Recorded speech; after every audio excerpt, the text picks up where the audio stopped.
National meet for rural youth change makers 2023 में भारत के 29 जिलों के चेंज मेकर्स शामिल हुए।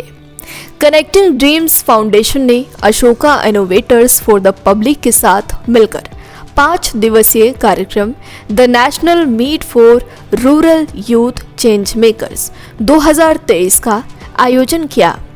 भारत के 11 राज्यों के 29 जिलों 55 गांवों के 120 से अधिक युवा चेंज मेकर्स ने इस अनूठी बैठक में भाग लिया, जहां उन्होंने उन पहलुओं के बारे में चर्चा की जिनका उद्देश्य अपने अपने गांव में जीवन की गुणवत्ता में सुधार के विभिन्न पहलुओं को बढ़ाना है। 5 दिवसीय इस नेशनल मीट का आयोजन सत्याग्रह मंडप, गांधी दर्शन, राजघाट, नई दिल्ली में किया गया। इस नेशनल मीट में 13 से 20 वर्ष की उम्र के युवा चेंज मेकर्स शामिल हुए और उन मुद्दों को संबोधित किया जिनका उनके गांव को सामना करना पड़ रहा है। ये युवा चेंज मेकर्स उन समाधानों का निर्धारण करते हैं जिन्हें गांव में क्षेत्र के विशेषज्ञों, ग्रामीण कार्यकर्ताओं और उनके अनुभव से मार्गदर्शन के साथ लागू किया जा सकता है। ये सहकर्मी महात्मा गांधी के स्वराज्य दर्शन को सुरक्षित करते हुए देश में ग्रामीण परिवर्तन लाने के लिए कार्यरत हैं। इस कार्यक्रम में प्रख्यात गांधीवादी doctor Ratnam चित्तूरी, north south foundation के संस्थापक, स्वयं कृषि एंडोमेंट और अशोका यंग चेंज मेकर्स के सह संस्थापक और वैश्विक निदेशक यशवीर सिंह, भारतीय सांस्कृतिक संबंध परिषद ICCR के अध्यक्ष डॉक्टर विनय सहस्रबुद्धे भी इस कार्यक्रम में शामिल हुए। कनेक्टिंग ड्रीम्स फाउंडेशन को नेशनल मीट के आयोजन में सिविल बेस इंडिया और रामभाऊ म्हालगी प्रबोधिनी का भी भरपूर सहयोग मिला।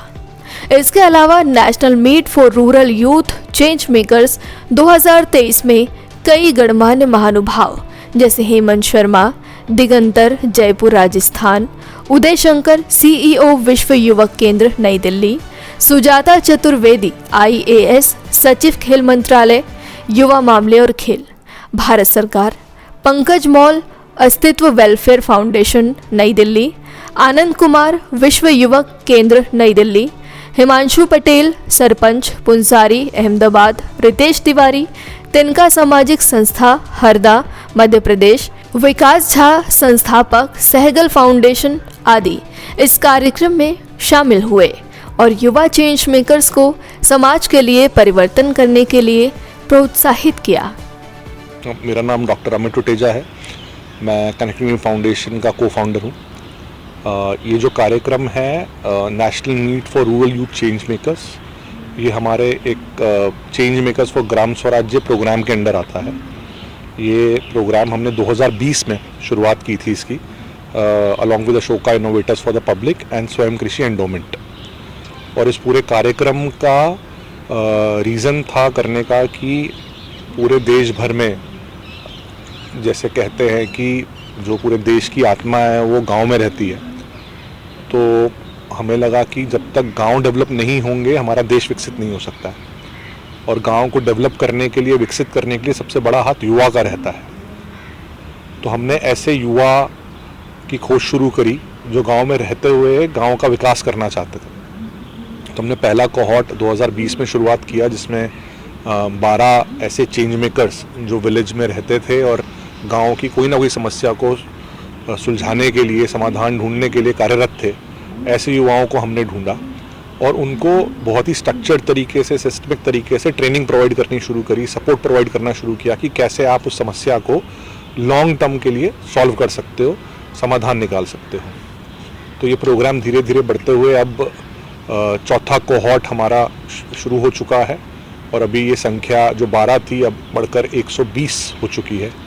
तो इस कार्यक्रम में जो 5 जनवरी से लेकर 9 जनवरी तक रहा, इसमें देश के 11 राज्यों, 29 जिलों और 55 गांवों से 120 चेंज मेकर्स यहाँ पे एकत्रित हुए हैं और पूरे 5 दिनों में इन लोगों की ट्रेनिंग्स रही अलग अलग विषयों पे कि कैसे वो गांव की समस्या को ढूंढें, कैसे वो गांव के लोगों को मोबिलाइज करें और कैसे वो मिलकर उस समस्या का समाधान निकाल सकें।